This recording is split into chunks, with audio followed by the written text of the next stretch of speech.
हाय। तो जैसे कि आप जानते हैं कि स्टॉक मार्केट में इन्वेस्टमेंट के लिए हमें इकॉनमी को और उसके सेक्टर्स को समझना पड़ता है। तो ऐसा ही एक सेक्टर है हॉस्पिटल सेक्टर, जो कि हमारे जीडीपी ग्रोथ में बहुत अच्छा सहयोग देता है। तो मैं आपको इस हॉस्पिटल सेक्टर और इस हेल्थ मार्केट के बारे में एक थोड़ा सा रिव्यू दे देता हूँ। जैसे कि जो हमारा हेल्थ मार्केट है वो 10 से 12% CAGR से ग्रोथ हो रही है हेल्थ मार्केट की।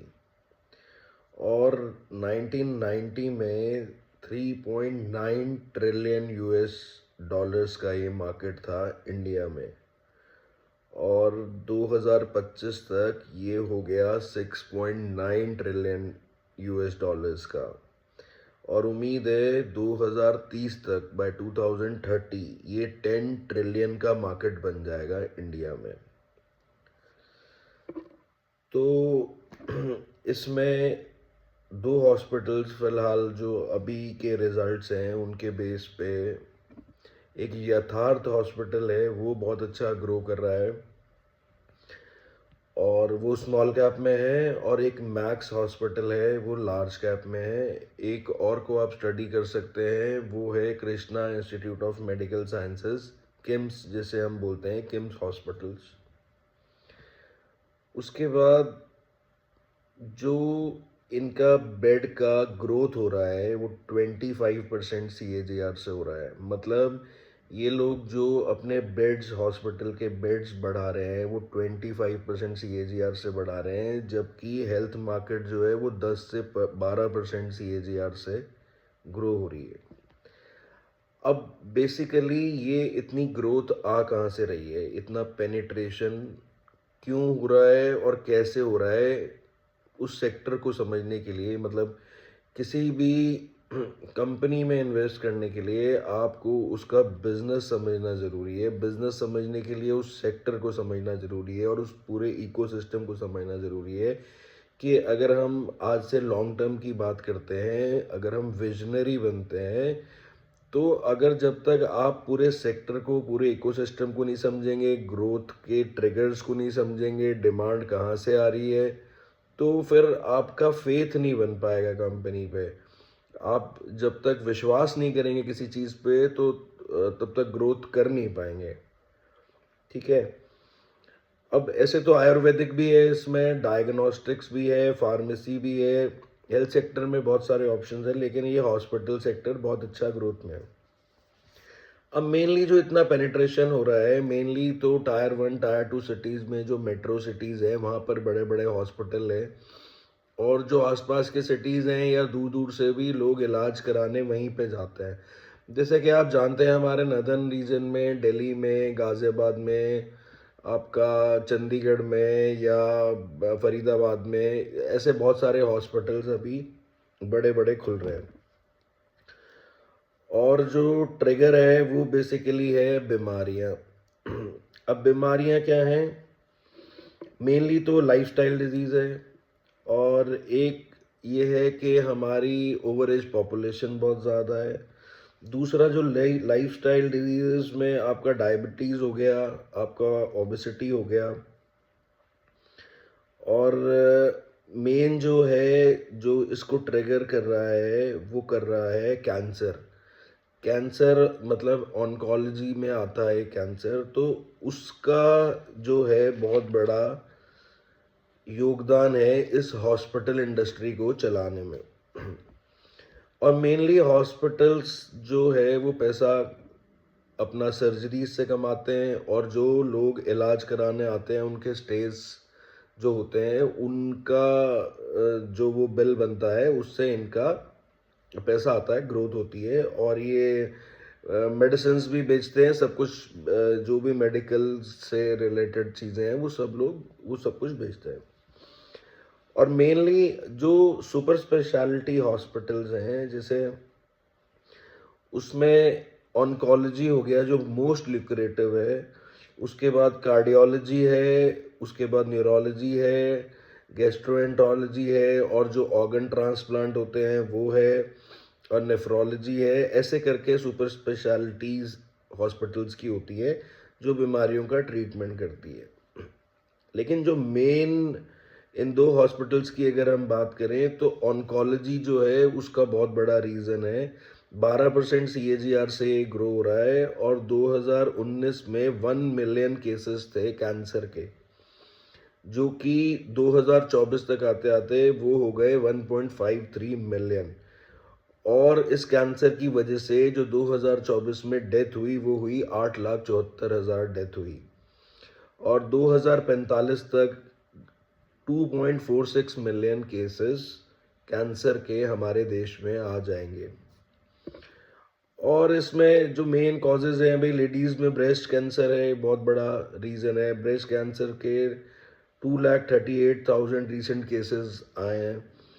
और एक ऑरल कैंसर, माउथ का कैंसर होता है जो मेनली टोबैको और स्मोकिंग से होता है। फिर लंग कैंसर एक बहुत बड़ा रीज़न है। फिर सर्वाइकल का कैंसर है। और मेनली तो हमारा लाइफस्टाइल है भाई, हम लोग टोबैको कंज्यूम करते हैं, अल्कोहल कंज्यूम करते हैं, तो लॉन्ग टर्म में वो आपकी बॉडी को ख़राब करता है। और इसलिए इनका ट्रीटमेंट के लिए आप हॉस्पिटल में जाते हो तो हॉस्पिटल का पैसा बनता है। ठीक है, एक पॉल्यूशन बहुत बड़ा रीज़न है। और एक हमारा लाइफस्टाइल में जो हम डाइट लेते हैं, हम फ्राइड खाते हैं, तो ये एक बहुत बड़ा रीज़न है। उसके बाद आजकल तो भाई ट्रेंड ये है कि जो लोग सपोज सैलड खा रहा है कोई, या कोई हेल्दी डाइट कर रहा है या जिम जा रहा है, उसको दूसरी नज़र से देखते हैं। और ऑयल जो अल्कोहल कंजम्पशन है वो बहुत ज़्यादा बढ़ गया है, जो कि आपके लीवर को भी ख़राब करती है और ओबेसिटी भी करती है। और उसके साथ में जो आप खाते हो वो भी, आप फ्राइड वगैरह अगर आप लेते हो तो वो भी आपकी बॉडी को ख़राब करता है। तो जो यथार्थ हॉस्पिटल है उसका जो पेनिट्रेशन था वो जनरल मेडिसिन और जो जनरल वो इलाज कर रहे थे वो 70% था, और सुपर स्पेशलिटी 30% था, जो कि अभी 30% जनरल हो गया और 70% सुपर स्पेशलिटी से हो गया। और अगर हम मैक्स हॉस्पिटल के ऑन्कोलॉजी की बात करें तो फाइनेंशियल ईयर 2025 में 12,800 सर्जरी करी मैक्स हॉस्पिटल ने। और मैक्स के 22 सेंटर्स हैं जो कि हाई मार्जिन बिजनेस में है, जिसमें 20 से 25% का मार्जिन है। और एक ये रीज़न है कि हमारे लाइफस्टाइल डिजीज से मेंस में स्पर्म काउंट कम हो जाता है, तो आईवीएफ होता है, तो उसके लिए बहुत पैसा लगता है। उसके बाद भाई जो है किड्स नहीं हो पाते, बच्चे नहीं हो पाते, एक ये भी रीज़न है। और ऑर्गन ट्रांसप्लांट है जैसे, तो मैक्स जो है इसके लिए बहुत फेमस है।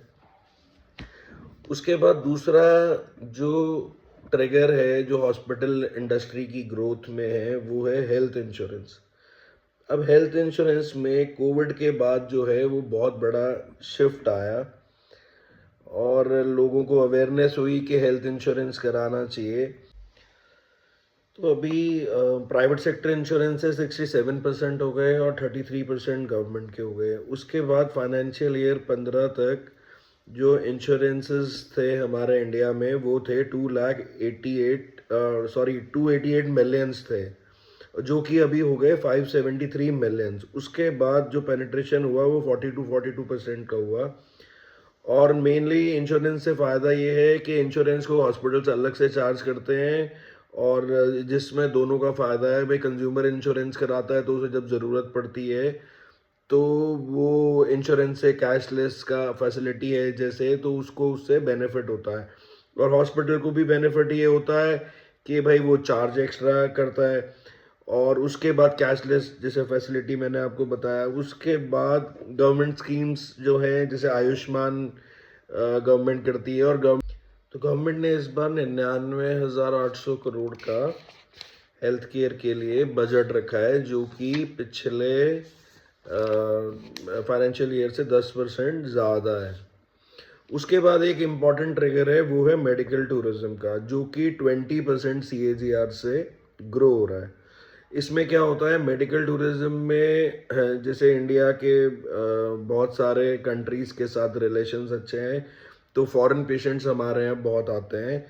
और मेनली यूएसए से, यूएई से और बहुत सारी कंट्री से, आपका रशिया से और अफ्रीका से, ऐसी बहुत सारी कंट्रीज से आते हैं। उसके बाद गवर्नमेंट इन्हें फॉरेन पेशेंट्स को सब्सिडीज भी प्रोवाइड करती है और इंडियन हॉस्पिटल्स को भी सब्सिडीज प्रोवाइड होती है। और उसके बाद हमारे जो कंट्री है इंडिया, वो ई वीज़ाज़ देती है 170 कंट्रीज़ में, 170 कंट्रीज़ में देती है। और हमारा मेडिकल टूरिज़्म 10वें नंबर पर है वर्ल्ड में। और गवर्नमेंट ने बहुत इनिशिएटिव लिया है उसमें, हील इन इंडिया करके जैसे है प्रोग्राम्स हैं इंडिया के फॉरेन टूरिस्ट के लिए, मेडिकल टूरिज़्म के लिए। उसके बाद बहुत सारी कंट्रीज से टाइप्स हैं हमारे। और एक ये बात है कि हॉस्पिटल्स जो है इंटरनेशनल पेशेंट से ज़्यादा चार्ज करते हैं एज इन कंपैरिजन टू जो लोकल पेशेंट्स, इंडिया के डोमेस्टिक पेशेंट्स होते हैं। उसके बाद मैं आपको यथार्थ, मैक्स और किम्स की थोड़े सा जो इस बार लेटेस्ट रिजल्ट्स है उसका ओवरव्यू दे देता हूँ। तो जो हमारे Q2 के रिजल्ट्स आए हैं फाइनेंशियल ईयर 26 के, इसमें यथार्थ हॉस्पिटल का जो रेवेन्यू हुआ है वो हुआ है 279 करोड़, जो कि ईयर ऑन ईयर इसकी ग्रोथ हुई है 28%, और जो कि एक रिकॉर्ड हाई है। और इनका एबिटा जो है वो 65 करोड़ है, जो कि 18% ईयर ऑन ईयर ग्रोथ है। उसके बाद जो पैट है, प्रॉफिट आफ्टर टैक्स, वो 41 करोड़ है, जो कि सॉलिड है, 33% इसका इंक्रीमेंट हुआ है। प्रॉफिट में बहुत ही तेज़ रफ्तार है इनकी। और ओवरऑल जो है न्यू हॉस्पिटल्स ऐड करके ग्रोथ ड्राइवर कर रहा है यथार्थ हॉस्पिटल, और फ्यूचर इसका बहुत ब्राइट लग रहा है।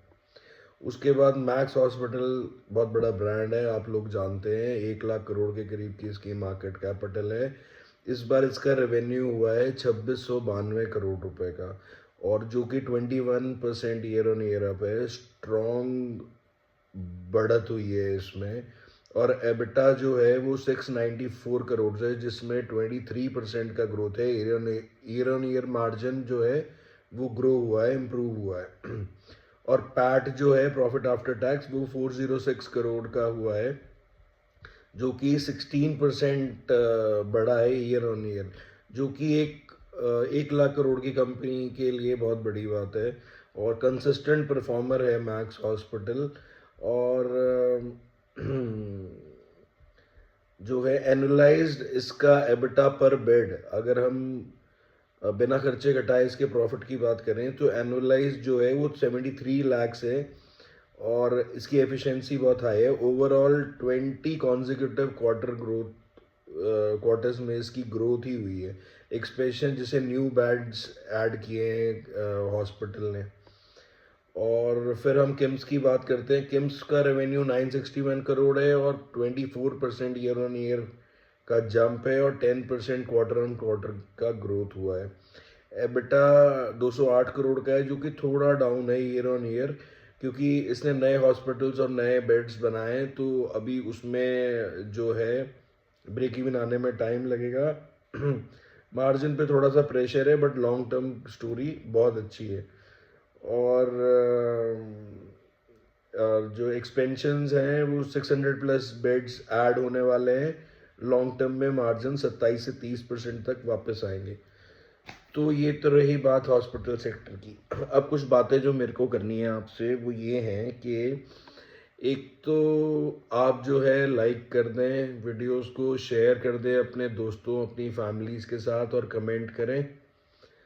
तो और जो मैं इन्फॉर्मेशन दे रहा हूँ उसको थोड़ा ध्यान दें और थोड़ा इंटरेस्ट बनाएंगे, तो आपके लिए अच्छा है, आपको कुछ नॉलेज मिलेगी।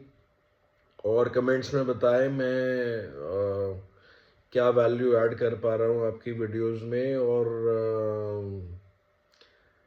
खुश रहें। Thank you. Take care. Bye bye.